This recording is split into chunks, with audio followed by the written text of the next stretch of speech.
hechos por los ayudantes alumnos de años previos, ¿sí?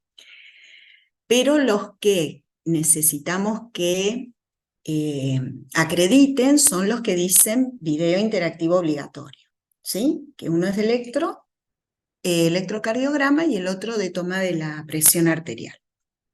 Después tienen otros que también los pueden reproducir, pero que no tienen esas actividades interactivas, ¿está bien?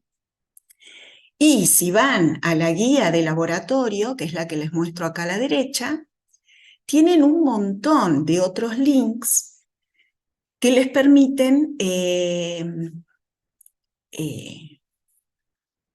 tratar, ¿sí?, los temas que vamos a ver o que estuvieron viendo ya en cardiovascular, ¿sí? Ceci el viernes dio el teórico, que ya estuvo bastante integrado la función tisular con cardiovascular. Así que bueno, son muchos conceptos que se empiezan a interrelacionar.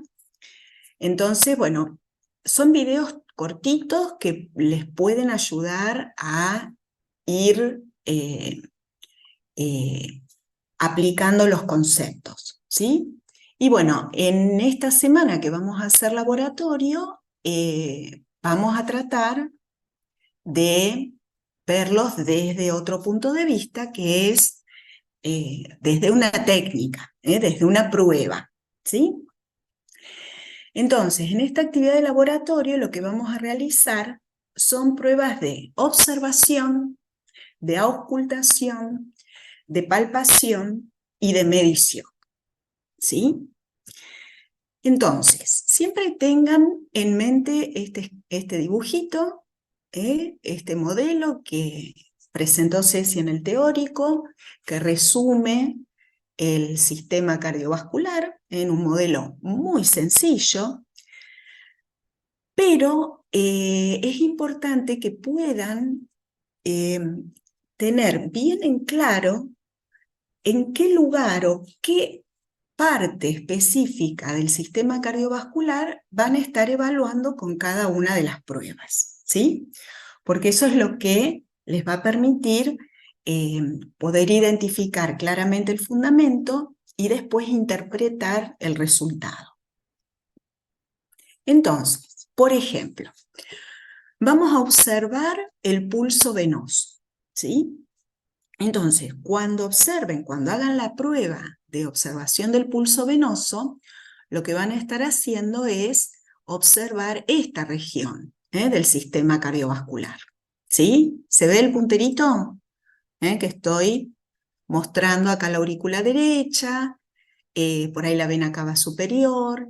Aparece un parámetro que es presión venosa central.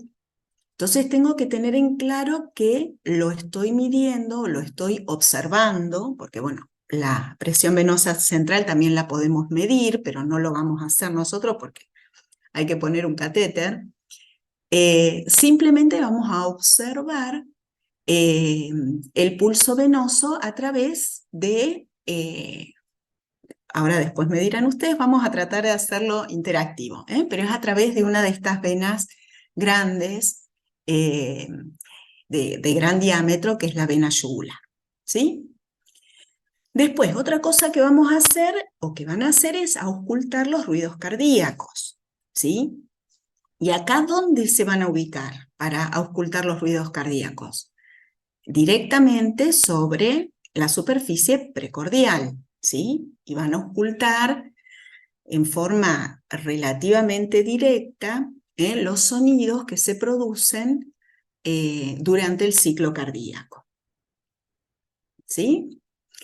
Después van a palpar también el pulso arterial, ¿sí? Entonces, ¿dónde se van a estar ubicando? En una arteria, ¿sí? Y van a evaluar las características de esa onda de pulso que se originó por la eyección ventricular, ¿sí? Y debido a las características de la pared arterial, esa onda presenta ciertas propiedades que uno las va a ir observando, las va a ir evidenciando con la palpación. Y después también vamos a hacer mediciones. El medir implica tener un resultado, tener un valor, ¿sí? Entonces vamos a medir la tensión arterial, que es básicamente lo que muestra este gráfico, ahí con el manguito de presión, sobre una arteria. Vamos a medir también la frecuencia cardíaca y vamos a medir también el llenado capilar, ¿sí? Tanto para la frecuencia cardíaca como para el llenado capilar solamente necesitamos un cronómetro, ¿sí? Pero bueno, fíjense qué importante que es ubicarnos, dónde vamos a realizar cada una de estas pruebas. Bueno, vamos a empezar con la frecuencia cardíaca, es lo que tienen ustedes como primer prueba ahí en la guía de trabajos prácticos. En la guía de actividades, la tercera parte, ¿sí? Bueno, la definición de frecuencia cardíaca es esto, número de contracciones del corazón en un minuto, ¿sí? ¿Estamos de acuerdo hasta acá? Bien. Entonces, cuando yo quiero expresar el fundamento, ¿sí?, de esta prueba, y qué me permite conocer la medición de la frecuencia cardíaca, me tengo que referir a los procesos fisiológicos que ocurren para que yo pueda visualizar esta variable o este parámetro, ¿sí? Entonces, en el caso de la frecuencia cardíaca, yo puedo decir, o tengo que referirme sí o sí a lo que ocurre en el nodo sinusal.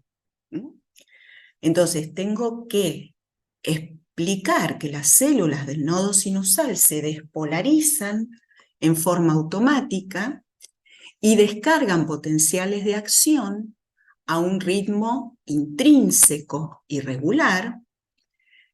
Acá este grafiquito, este modelo, ya también lo vieron en el teórico. Puedo decir también que esa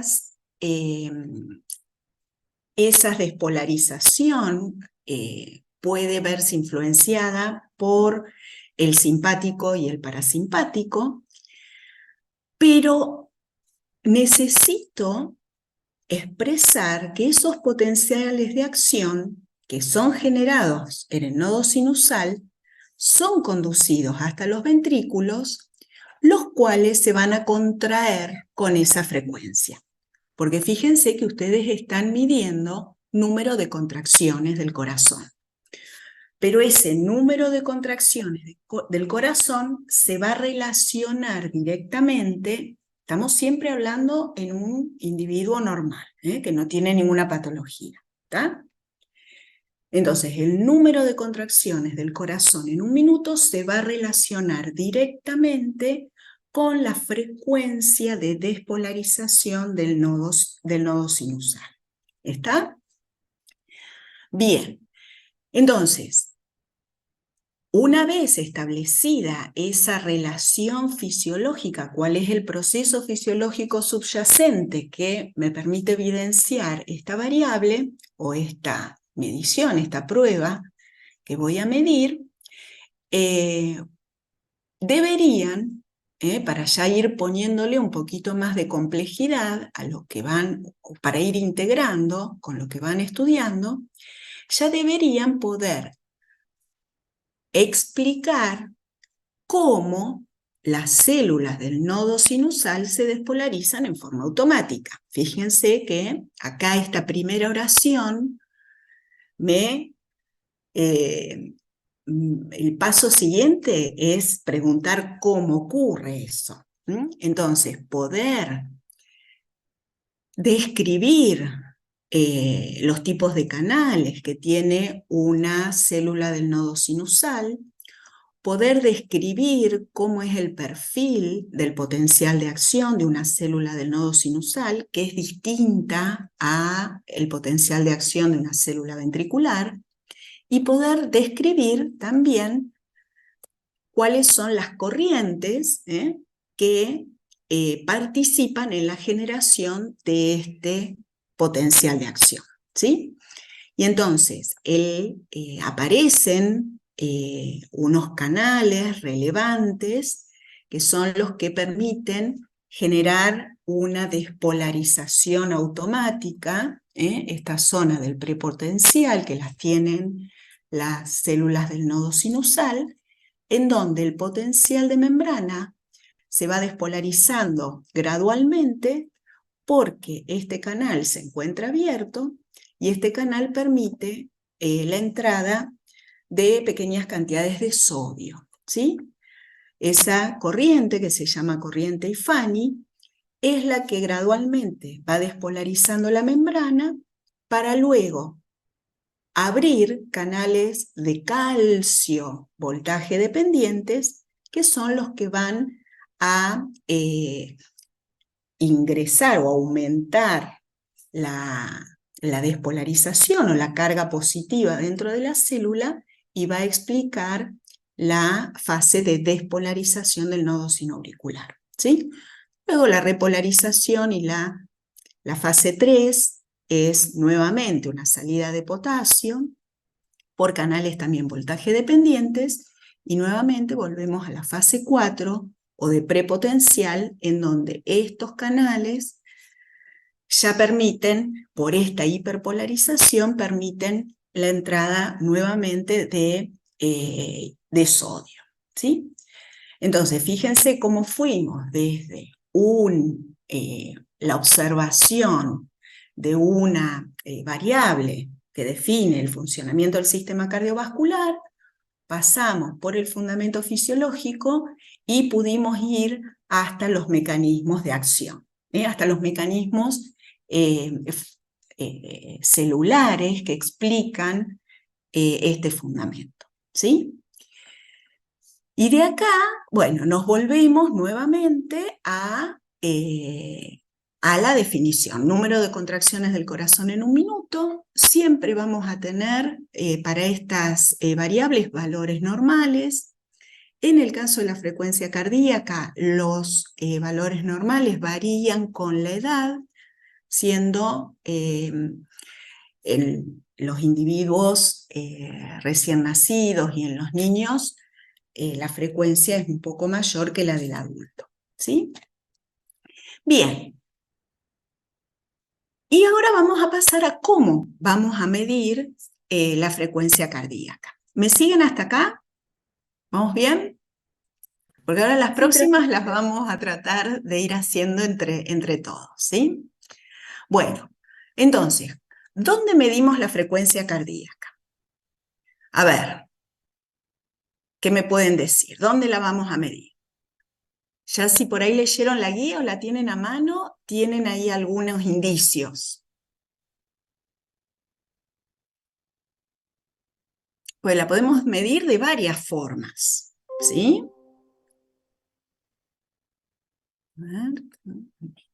¿Cómo sea, se refiere a eso de medirlo mediante el electrocardiograma, las auscultaciones y el pulso radial? O sea, el pulso en sí, porque... Perfecto, perfecto. Entonces, fíjense, ahí vamos, que no hay una única manera o un único lugar donde medirlo. Entonces, podemos medirlo sobre la superficie precordial, ¿sí? Y ahí estaríamos directamente evaluando el número de contracciones de ese ventrículo. Y a su vez, sobre esa superficie precordial podemos hacerlo por observación, si la contextura del paciente lo permite. Podemos hacer la palpación del choque de punta. Podemos también auscultar los ruidos cardíacos, ¿sí? Debido a la vibración que generan las válvulas al cerrarse. A ver, ¿me esperan un segundín que llaman a la puerta? A ver. A ver. Sí, ahí golpea alguien. Bueno, entonces, sobre la superficie precordial podemos observar, podemos palpar el choque de punta, podemos auscultar los ruidos cardíacos, o también podemos poner los electrodos y obtener un electrocardiograma y sobre ese electrocardiograma obtener el valor de frecuencia cardíaca. Todo esto sobre la superficie precordial. Pero también podemos obtener el valor de la frecuencia cardíaca sobre la pared de una arteria, ¿sí? A través de la evaluación del pulso. Y vamos a ver que una de las características del pulso es justamente la frecuencia. Y entonces, ¿por qué puedo evaluar la frecuencia cardíaca, la frecuencia del corazón a nivel de una arteria? Porque, bueno, la onda que se genera por la eyección ventricular genera una distensión de la pared de la aorta, que es la que se va a propagar al resto del sistema arterial debido a la elasticidad de las mismas. La velocidad a la que se propaga la onda por la pared arterial es mucho más rápida que lo que dura un ciclo cardíaco. De manera que voy a poder registrar o voy a poder palpar esa distensión de la pared de la aorta antes que se genere un nuevo ciclo en el corazón. ¿Sí? Entonces, son las dos maneras, son los dos lugares en donde se puede medir la frecuencia cardíaca. Y en ambos casos vamos a necesitar un cronómetro, ¿sí? Ahí después en la técnica, cuando vean la guía o cuando, bueno, estén con el docente, van a discutir a ver si una es mejor que la otra, a ver los detalles de esta evaluación, pero ya vayan pensando a ver si alguna podría generar algún dato erróneo por algún motivo, ¿sí? Y la otra es que, bueno, van a medir durante un minuto y van a contar ya sea el número de loop y dump en la auscultación, durante los 60 segundos, o bien lo pueden hacer durante menos tiempo y multiplicar ese resultado por 2 o por 4 según el tiempo que hayan registrado. Pero esos son los detalles de la técnica que van a evaluar con los docentes, ¿sí? Bueno, así que acá tenemos la frecuencia cardíaca, que es uno de las variables o de los parámetros cardiovasculares básicos, ¿no? Y que está relacionada con esa frecuencia de despolarización del nodo sinoauricular. Bien, ¿alguna pregunta hasta acá? Bueno, seguimos. Vamos con la tensión arterial. Bueno, después vuelvo. Vamos con la tensión arterial. Justamente este modelo muestra dónde se coloca el manguito para hacer una toma de tensión arterial, presión arterial. A veces se usa en forma indistinta, pero en realidad tensión y presión son, desde el punto biofísico, son dos variables diferentes, ¿sí? Y estas dos variables se relacionan a través de la ley de Laplace, que eso fue lo que vimos, lo que vieron en el teórico Consensi. Entonces, tendríamos que poder, cuando hablamos de tensión, nos referimos a la fuerza que se desarrolla sobre la superficie de la pared arterial, mientras que la presión es la fuerza de distensión que ejerce el líquido que está siendo contenido por esa arteria, ¿sí? Entonces, una es una fuerza que viene desde el contenido hacia la pared que lo contiene, y la tensión en realidad es la fuerza que se genera en la pared de la arteria, ¿sí? Bueno, entonces, uno va a medir la tensión arterial, porque en realidad va a colocar el manguito, está descripta, ¿sí? Toda la técnica acá en la guía, y tenían el video, ¿sí? Para hacerlo. ¿Alguien se anima a explicar qué es lo que pasa y qué son estos ruidos de Korotkov?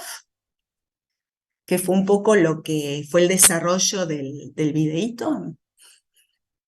Los ruidos de Korokov representan el cambio del flujo laminar a, ¿cómo se llama?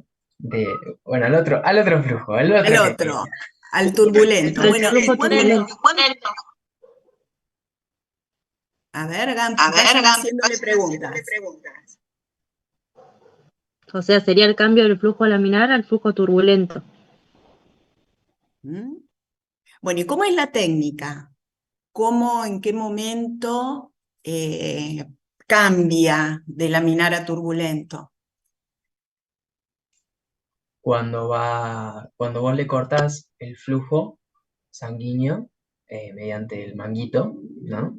Bueno, mediante el brazalete que con el manguito lo inflas, Sí. empieza a cortarse ese flujo, ¿sí? Y después cuando lo vas soltando de a poquito, vuelve el flujo y ahí es cuando se produce el cambio, que empieza a chocar contra las paredes. Ah, bueno, bien, bien, ¿sí? Ahí fíjense, eh, colocar el manguito, palpar la arteria, colocar suavemente el estetoscopio.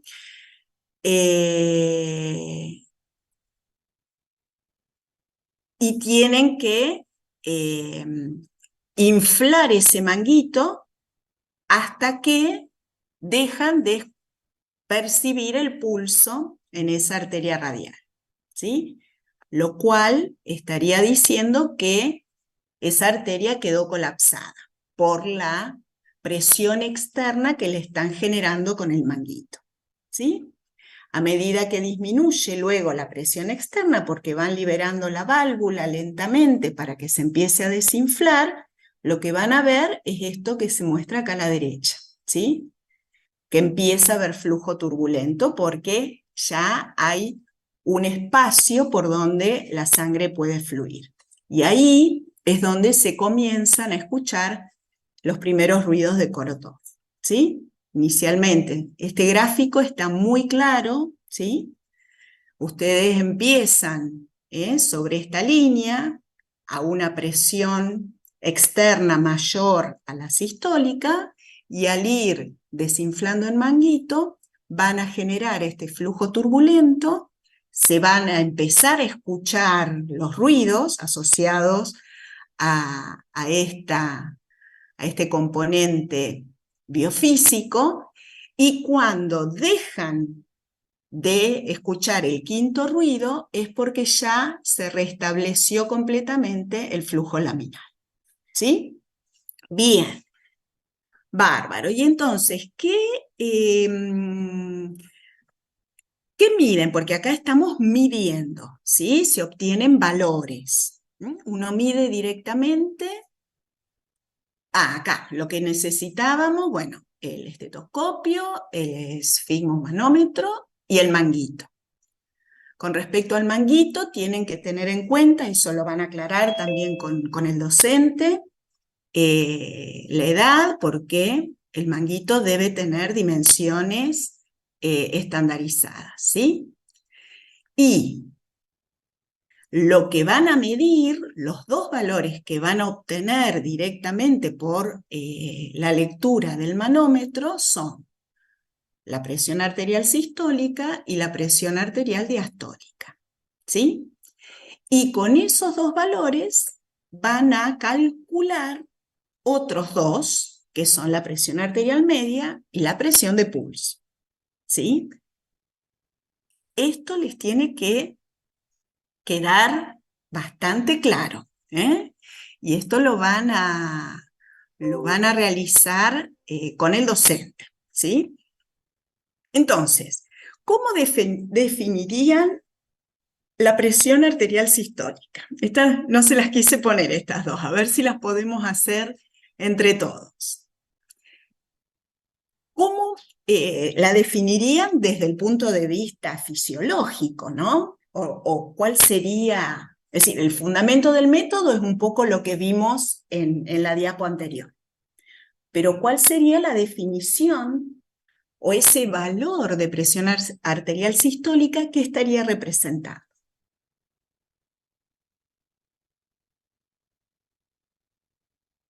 A ver, ¿quién se anima? Abra el micrófono y largue. Profe, estaría bien decir que es la presión de cuando los ventrículos, digamos, bombean la sangre. Bueno, a ver, Hablando hay que claro. ser un poquito más preciso. Recordá lo que dijimos al principio, que es importante decir en qué lugar del sistema cardiovascular te estás ubicando para obtener este dato. ¿Sí? Ok. Es la presión de quién. ¿Del De los ventrículo ventrículos. izquierdo? No. ¿Dónde estoy midiendo? ¿Dónde puse el manguito? En la arteria radial. Ah, lo puse en la arteria. No estoy midiendo la presión del ventrículo. Que haya una relación directa es otra cosa. Pero yo estoy midiendo la presión en la pared de la arteria. ¿Sí? Ok. Entonces, volvemos. La presión arterial sistólica es la presión o la tensión de la pared arterial. ¿Cuándo? ¿En qué momento? Ahora sí lo relaciono con el fenómeno cardíaco. A ver si podemos volver al... Entonces, podemos decir que la presión sistólica es la presión sobre, ¿cómo dijiste? Sobre las paredes del vaso, digamos, de la arteria, durante la eyección de la sangre en el corazón. Del Bueno, corazón. bien, ahí nos vamos acercando. Y acordate entonces que lo medimos con este esfingomanómetro, en donde hacíamos una presión externa, y en realidad estamos midiendo esa tensión de la pared arterial. Sí. Pero bueno, hay una correlación también directa con la ley de Laplace, de que esa tensión de la pared arterial tiene que ver con la presión sanguínea, ¿sí? Bien, pero es la presión o la tensión de la pared arterial durante, dijeron, la eyección ventricular, ¿no? Claro, durante la eyección ventricular. O sea que tenés Bien, que, como en el concepto, tenés que relacionar cómo lo estás midiendo o dónde lo estás midiendo con lo que está pasando recientemente en exactamente. el corazón. Okay. Ahí está la cosa. Ese es el plus que tiene la medición. Es decir, que a lo mejor no voy a poderlo medir tan directamente, pero tengo que hacer una serie de correlaciones para entender por qué ese valor se relaciona con lo que está pasando adentro del ventrículo, aunque yo no me estoy metiendo adentro del ventrículo. ¿Se entiende? Yo estoy midiendo en la arteria y estoy midiendo desde afuera de la arteria, ¿sí? Ejerciendo una presión externa, ¿está? Bien, ahora, la eyección ventricular. Yo voy a tener un valor de presión arterial sistólica, ¿sí? Porque ahí, de acuerdo a la técnica, tienen que mirar el manómetro cuando puedan escuchar dos ruidos iguales, ¿no? Y ese valor es el de la sistólica. Ahora, ¿se acuerdan el loop de presión-volumen del ventrículo izquierdo que se los puse en una diapo anterior? A ver si voy para atrás. A ver, Ahí, espera. A ver acá, voy para atrás, ¿eh? Quiero este gráfico. Este es el gráfico del loop. Presión, volumen del ventrículo izquierdo, ¿sí? Y ustedes dijimos que es la presión en la arteria durante la eyección ventricular. ¿Está bien? Ahora, fíjense, la eyección ventricular empieza acá, en el D. ¿Y hasta dónde va? Hasta el F. Y yo estoy informando un solo valor de presión arterial sistólica. ¿Cuál de todos estos valores es? Fíjense que el D empieza en 80 y va hasta 120, o 120 y El tanto D en este tiene que ser. gráfico.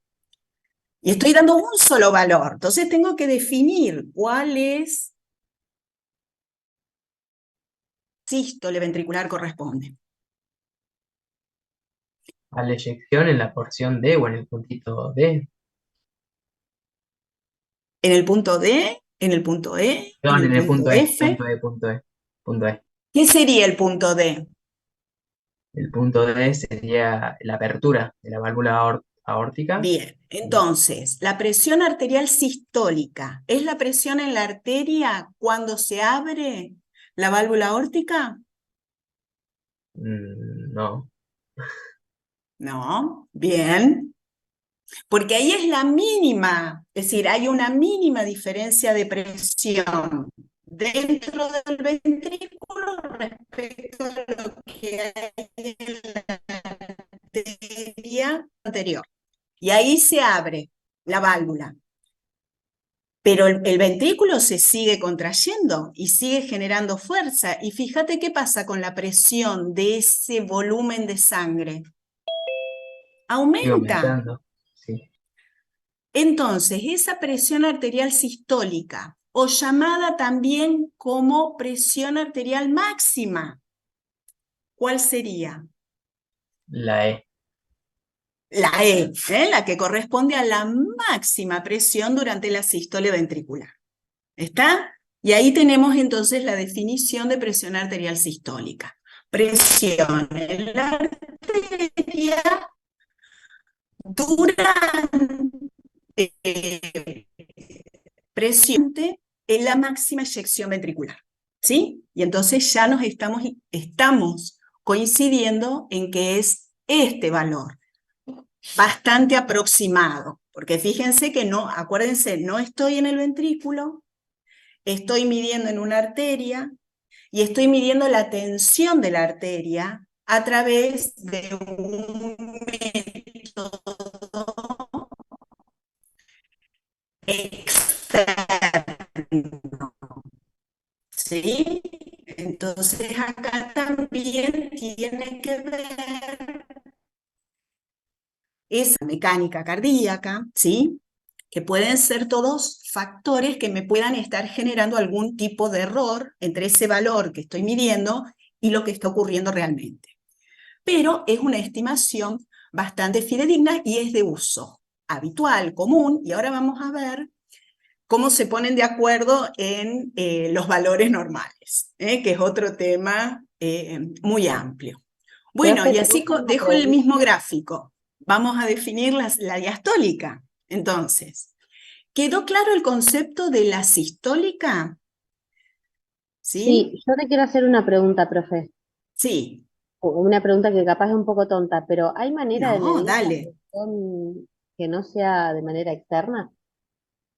Y podés hacer un monitoreo con algún catéter, ¿sí? Ah, ok, ok, Intraventricular, ¿sí? O ok. en la aorta. A veces ponen unos balones de contrapulsación ahí en la aorta para dilatarla, Ujú. y ahí podés tener una medición mucho más directa.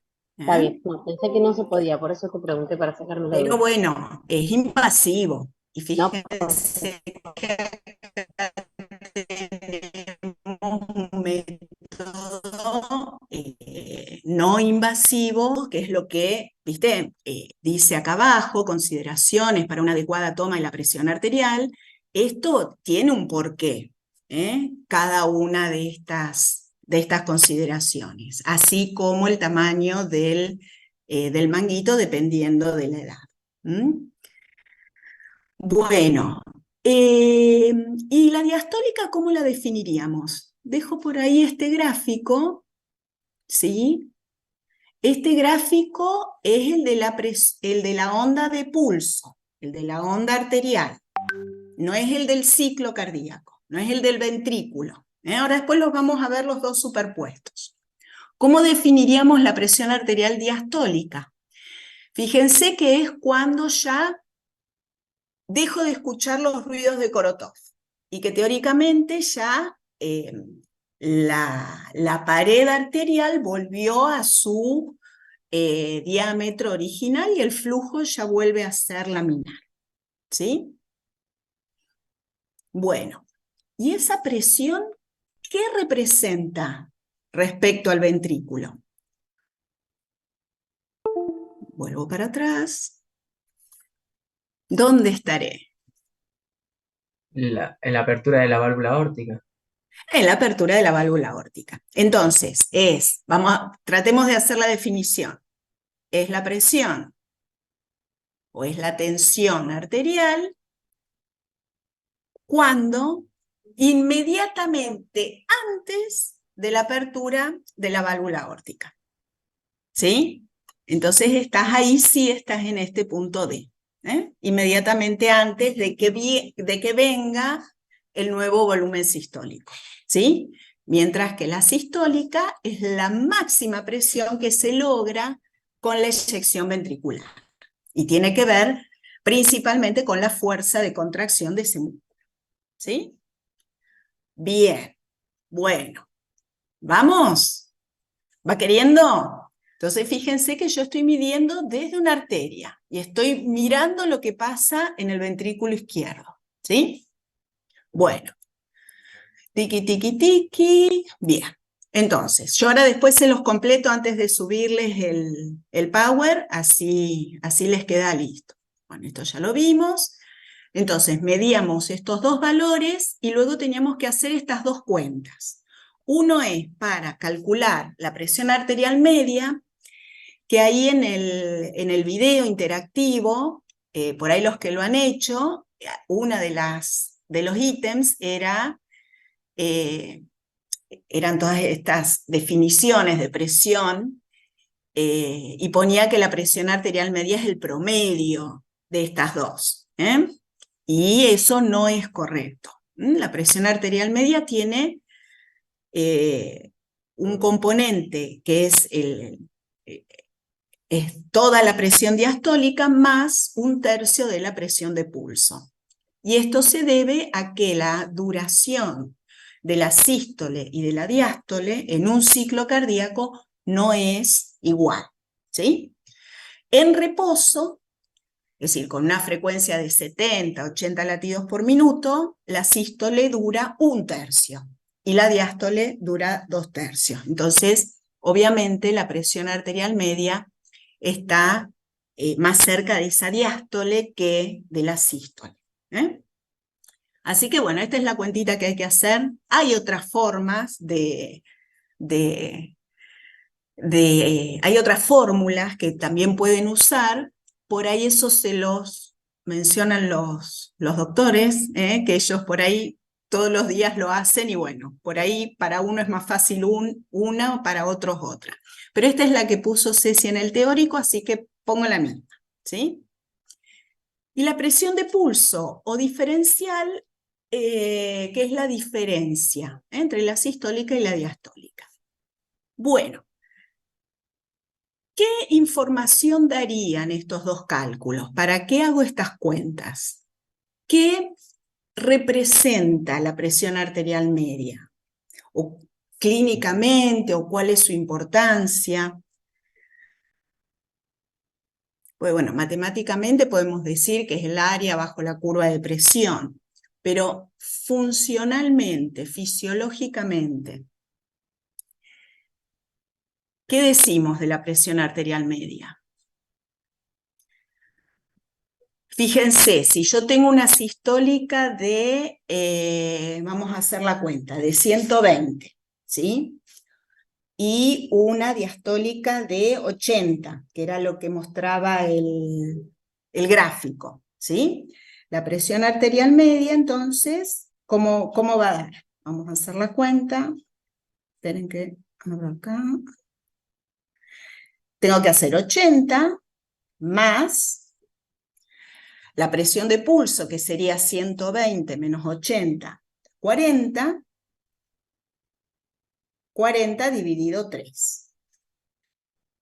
40 dividido 3 da más o menos, vamos a hacerlo así, 40 dividido 3.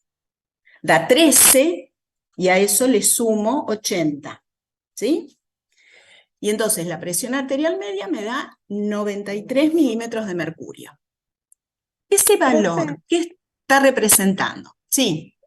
¿está bien decir que representa la presión de perfusión? Porque sería como la presión más constante que tienen los órganos. Bueno, la presión de perfusión, ¿a dónde llegás? ¿A dónde es? Bien, es el principal determinante de la presión de perfusión. Perfecto. Y Eso es el valor de presión que le llega, digamos, a cada órgano. El valor constante de sangre que le llega a cada órgano. bien, es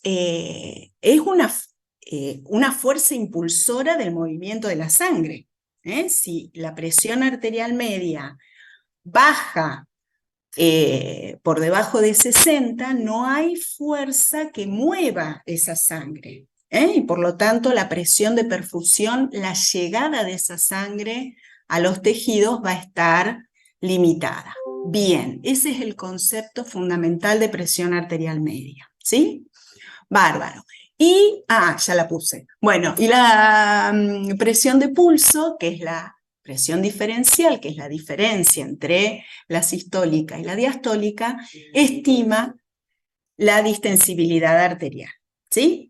Mientras menos diferencia haya entre los dos valores, la distensibilidad está disminuida, ¿sí? Porque recuerden que la arteria lo que permite es que, a pesar de que la bomba cardíaca funciona en forma discontinua, ¿sí? El flujo sanguíneo permanece continuo, ¿sí? Y eso es gracias al componente elástico distensible de las arterias. ¿Está?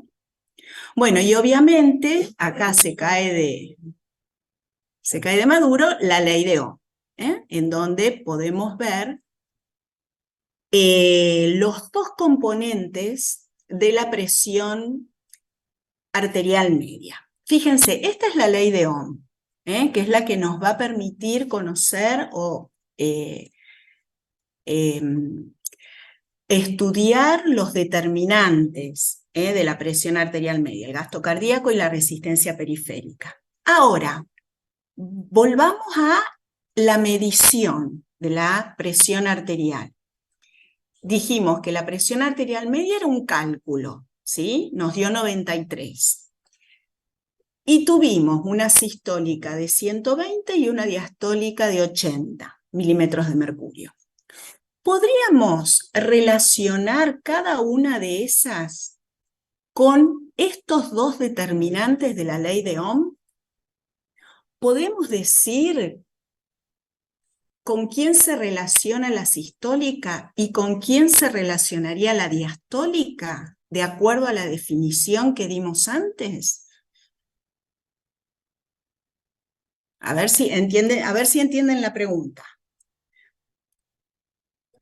Porque yo, a través de la medición de la presión arterial, no puedo conocer el gasto cardíaco ni la resistencia periférica directamente. Sin embargo, cada una de estas presiones está más relacionada con uno de esos determinantes de la ley de Ohm que con el otro. Entonces, cuando hay una anormalidad en alguna de estas dos presiones, yo puedo pensar ¿En dónde puede estar probablemente el problema? A ver, esto es una de las cosas más difíciles en fisiología, poder trasladar un concepto teórico, interpretar un gráfico, mirar una fórmula y después tener un valor de una medición realizada de acuerdo a la técnica que describimos recién y tratar de encontrarle el vínculo, ¿sí? ¿Cómo definimos a la presión arterial sistólica? Otra vez, la tensión en la arteria durante la máxima Eyección eyección ventricular. Perfecto. Entonces, ¿de cuál de estos dos componentes me está hablando esa presión arterial sistólica? del gasto cardíaco. Del gasto cardíaco, de la función cardíaca, ¿sí? Mientras más fuerza pueda hacer, o no mientras más fuerza, supónganse en una situación de ejercicio donde la contractilidad está aumentada, ¿cómo espero encontrar la presión arterial media de ese paciente? Aumentada. Bien, Aumentada. ¿a expensas de quién? Y la sistólica seguro, porque el ventrículo se está contrayendo con más fuerza. Y al contraerse con más fuerza, es probable que esa presión, en vez de ser 120 la máxima, sea 150. ¿Sí? Entonces la sistólica me habla de ese gasto cardíaco. Groseramente, porque después hay que ir a hacer una evaluación más amplia, más completa. Pero fíjense que con un método muy sencillo, no invasivo, indirecto, uno está obteniendo un montón de información acerca de lo que pasa en el sistema cardiovascular. ¿Sí? Y por otro lado, la presión arterial diastólica, dijimos que era la tensión en la arteria, ¿cuándo? Justo antes de que De la se apertura de la abra válvula aórtica. la válvula aórtica. Quiere decir que métanse en la arteria, estoy en la arteria, el ventrículo ya está contrayéndose, se está por abrir la válvula aórtica, pero la sangre que está en esa arteria, la presión que está ejerciendo la sangre en esa arteria, ¿depende de quién? ¿Depende del corazón? No, porque está cerrado todavía. ¿De quién está dependiendo? De la resistencia total que están haciendo todos los vasos, todas las arteriolas periféricas. Entonces, la presión arterial diastólica me habla, me muestra en forma relativamente grosera la resistencia periférica total. ¿Sí? Bien. ¿Vamos con eso? Profe, Si cuando hablas logran... de las arteriolas, perdón, estás Sí, hablando de las sí. arteriolas de todo el corazón en general, no De solo todos las los, del... de todos los sistemas, de todos los lechos Ah, vasculares. ok, Es ok, la total, es la suma. ok. ¿Sí? La coronaria, la esplácnica, la muscular esquelética, la cerebral, la renal, todo junto. ¿Sí? Excelente. Que también, no sé si Ceci llegó a mostrarles que hay una determinada resistencia de esos lechos en reposo, ¿sí? En donde hay un porcentaje de ese gasto cardíaco que va a cada uno de los lechos, ¿sí? En reposo, pero que si, por ejemplo, el individuo pasa a hacer ejercicio, esa distribución cambia. Y cambia el gasto cardíaco, probablemente aumente, pero la distribución de ese gasto cambia debido o gracias a la regulación de las arteriolas y a las regulaciones de cada uno de los lechos. ¿Sí? Entonces la diastólica me habla de esa resistencia periférica total, en el momento en que estoy haciendo la medición de la tensión arterial. ¿Sí? Bien. Ok, ok. Bueno, bien. Bueno, con esto vamos avanzando un montón. Bueno, y fíjense acá valores de referencia. Esto es un tema complejo, ¿sí? Les traje, porque la presión arterial, vamos a ver que tenemos por edad, tiene valores de referencia. En el caso hasta los 16 años, 17 años, también se discrimina por sexo. Y luego, en el adulto, tenemos valores, fíjense, acá los habla como normal, después pone la calificación de prehipertensión, y esta otra tabla, que ella es del 2018, habla de presión arterial normal y limítrofe. Otros hablan de presión arterial deseable, normal y normal alta. Bueno, son distintos consensos que se van haciendo entre las sociedades de especialistas, y que definir un valor normal es realmente complejo, ¿sí? Entonces, acá yo les traigo, después esto lo van a conversar más con los docentes, pero bueno, les traigo este valor en el adulto normal, la diastólica menor a 80 y la sistólica menor a 120, ¿sí?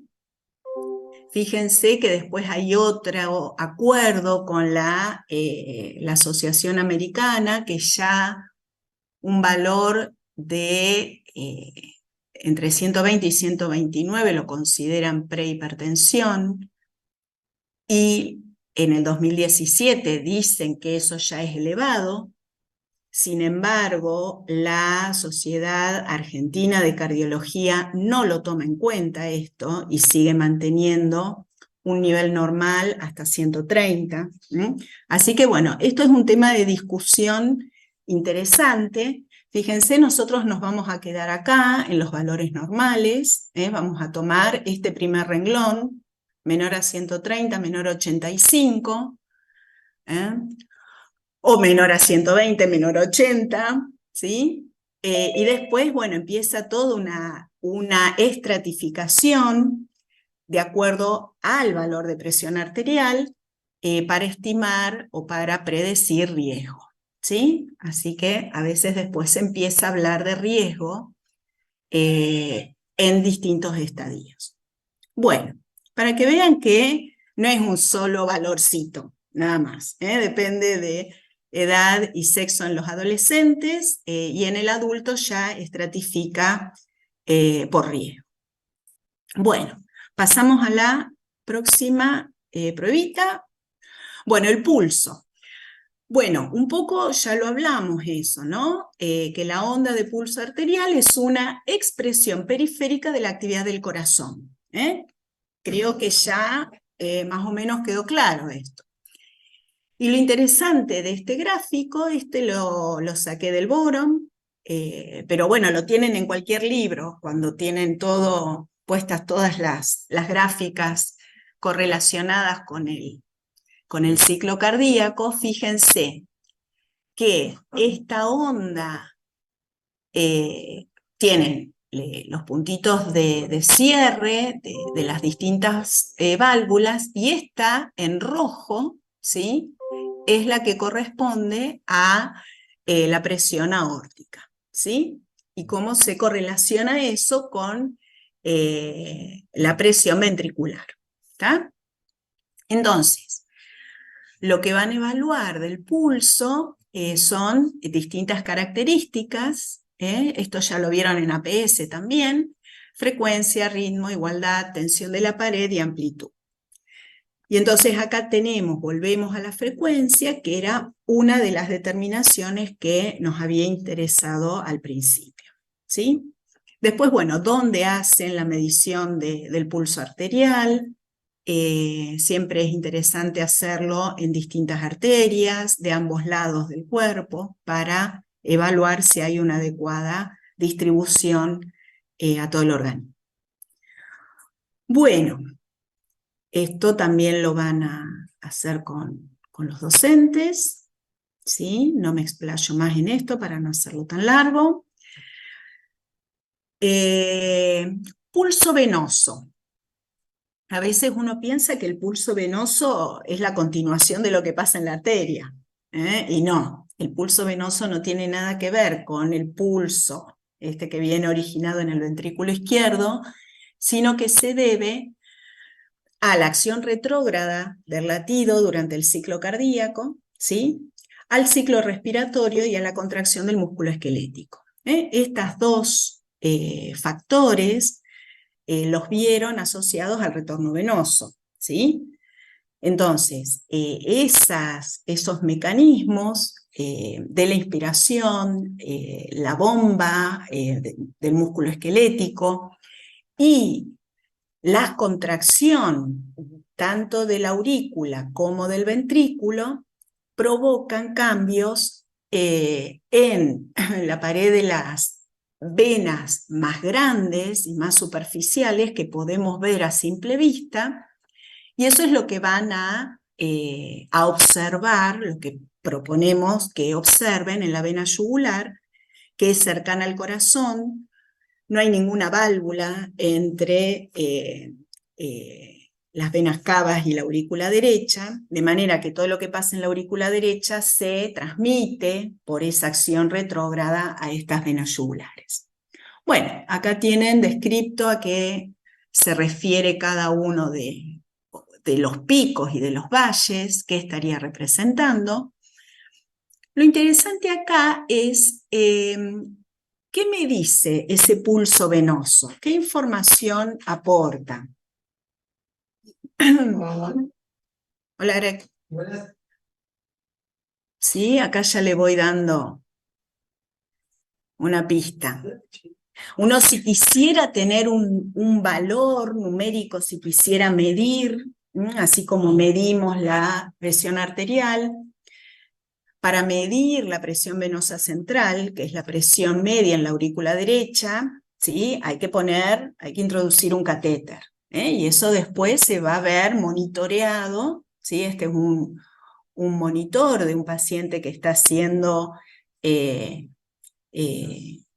evaluado constantemente en una unidad intermedia o intensiva, y entonces, bueno, acá tenemos una ondita de pulso venoso con un valor medio, que es un valor un poquito alto. ¿Y qué está diciendo eso? Además de la forma, que bueno, la forma me explica esa vinculación con el latido cardíaco, pero a nivel cardiovascular global, ¿qué quiere decir? Que la presión, ¿cuánto debería ser? Acá lo ponemos, ¿no? La presión venosa central. Cercana a cero. Recuerden que el ventrículo eyecta un volumen de sangre a una presión máxima de estos 120. En cada latido vamos a tener una presión arterial media de 93, 95, y esa presión es la que me tiene que asegurar que la sangre se mueva no solo hasta el capilar. Esa es la presión de perfusión. Pero después esa sangre tiene que volver a la aurícula derecha. Y ahí tenemos una diferencia de presión entre las venas, el circuito venoso y la aurícula derecha de unos 15 milímetros de mercurio, ¿sí? Tenemos las válvulas en las venas, tenemos la contracción del músculo esquelético, el ciclo respiratorio que ayudan a que esa sangre vuelva, ¿no? Y teóricamente el valor mínimo de presión lo vamos a encontrar en la aurícula derecha. Ahora, ¿qué pasa si en la aurícula derecha la presión venosa central no es cero? Significa de Hemodinámicamente. que hay una disminución de la velocidad del retorno venoso y puede eso causar una estasis. Bien, por un lado, se va a acumular sangre en el circuito venoso, esta éstasis, no llega, porque no da la diferencia de presión. ¿Y de qué otra cosa me está hablando? Que en la aurícula derecha la presión no sea cero. Y como el, ¿Puede estar indicando acerca de la sobrecarga del volumen en el ventrículo derecho? Bueno, una sobrecarga. ¿Y qué otra cosa? Más específicamente relacionado con la función de ese corazón, si lo ponemos global. de que no estaría enviando suficiente sangre venosa a los pulmones para ser oxigenada. Acuérdate, funcionan en paralelo, ¿eh? Siempre el gasto cardíaco del derecho y del izquierdo es lo mismo, ¿sí? Está bien, puede haber un problema pulmonar que haga que el ventrículo derecho no pueda eyectar un volumen suficiente de sangre porque está aumentada la presión. Bien, y esa sangre va quedando, ¿dónde? Queda como volumen residual. Y ese volumen residual determina el llenado del próximo ciclo. Y eso hace que la aurícula no se vacíe completamente, ¿sí? Y esa aurícula que no se vacía completamente empieza a tener una presión chiquita, pero, fíjense, 9, pero que me está diciendo que la función cardíaca no está normal. Es decir, que el ventrículo, por algún motivo que tendrán que analizar, no está logrando eyectar toda la sangre que le llega. Y se está quedando con un volumen residual que está afectando esta presión venosa central. ¿Sí? Bien. Entonces, la podemos medir, sí, puedo meterle un catéter, pero si no, lo que vamos a hacer en el laboratorio es observar simplemente a ver si hay ingurgitación. Uno lo que observa en la vena yugular es la ingurgitación, lo que estaría indicando que se queda con más volumen de sangre que no puede ser derivado a la aurícula. ¿Sí? Bueno, y entonces ahí estamos evaluando el lado derecho. ¿Se acuerdan cuando nos ubicábamos en los distintos lugares del sistema cardiovascular? Bueno, y la última pruebita que hacemos es la del relleno capilar o llenado capilar, que justamente es para ver esta perfusión, ¿sí? Que es realmente uno de los procesos básicos y más importantes que permite el sistema cardiovascular, que es perfundir los lechos vasculares alejados del corazón. Bueno, no, es perfundir todos los lechos vasculares, pero justamente la prueba de llenado capilar nos permite evidenciar cómo está esa perfusión en los tejidos alejados del corazón. Por eso se hace en el lecho ungueal, también se puede hacer en los dedos del pie, ¿sí? Para ver si hay un adecuado relleno capilar. Y acá volvemos a este cuadrito que está en el teórico, en donde esa perfusión va a tener muchos determinantes.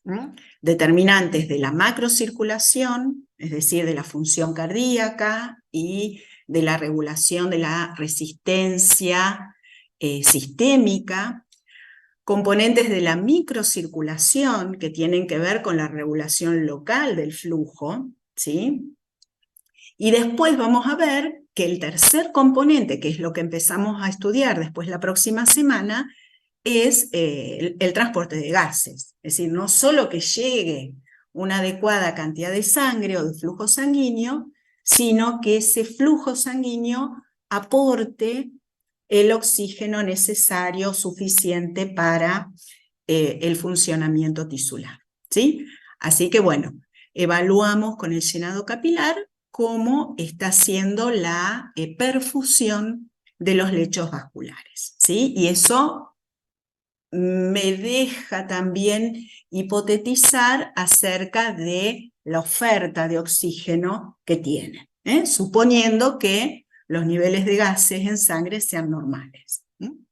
Así que eso lo estudiamos en la próxima unidad, que es respiratorio, y ahí ya podemos cerrar todo el tema de perfusión tisular. Bueno, y nos queda electrocardiograma, obviamente no se los voy a no se los doy ahora porque no terminamos más. Así que el lunes que viene, a las 7:30, no está programada ninguna actividad, pero le pedí a Emilio, que él es el cardiólogo del equipo, y él les va a hacer una presentación de los fundamentos del electrocardiograma, ¿sí? Pero tienen todo el capítulo del borón, que está lindo, es un poquito largo, empieza bien básico con el componente eléctrico, dónde van las cargas negativas, las positivas en la célula. Después plantea el triángulo de Beethoven y plantea cómo se registra desde la superficie esa actividad eléctrica del corazón y cómo se van mirando los vectores resultantes de la despolarización de todas las células. Así que hagan el esfuercito de leerlo. Tienen un cuadrito en la guía de actividades para completar la duración de cada una de las fases del electrocardiograma. Vayan haciendo esa parte. Traten de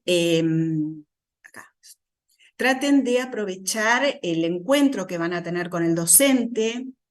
Vayan con aunque sea una o dos preguntas que les vayan surgiendo, porque el tema del electrocardiograma es complejo, no lo van a sacar leyendo un día y ya se lo saben, es gradual. La incorporación, pues se tienen que imaginar el corazón, se lo tienen que imaginar contrayéndose en el espacio, se tienen que imaginar los vectores para dónde se van moviendo, y lo tienen que relacionar con el lugar en donde ponen los electrodos. Entonces lleva tiempo, lleva procesamiento de la información, así que empiecen ahora hasta donde lleguen, aprovechen la clase de laboratorio que van a tener esta semana, y el lunes que viene Emilio les da una clase así cortita sobre electro, los fundamentos, así pueden preguntarle más cosas, ¿sí? Así que bueno, para esta unidad hacemos dos reuniones, ¿está? Pues si no se iba a hacer muy largo. Bueno, Muchas gracias, ¿alguna profe. duda, alguna pregunta? No se retrasen, hagan los videos, vayan leyendo la teoría, Sí, hagan las profe, guías de autoestudio. Yo sé que es mucho, pero no se queden atrás, ¿eh?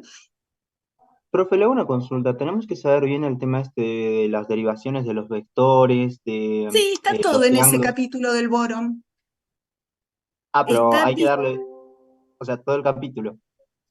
Sí, sí, sí, sí. Sí, porque te va introduciendo en todo lo que te va hilando, todos los temas. Así que ahí cuando te vayas a dormir, llévate el borón y ponete a leer. Es un cuentito, está bueno, está muy lindo explicado y relativamente sencillo, pero ya te digo, requiere que uno lo vaya analizando desde distintas perspectivas, ¿eh? Así que ahí está lindo.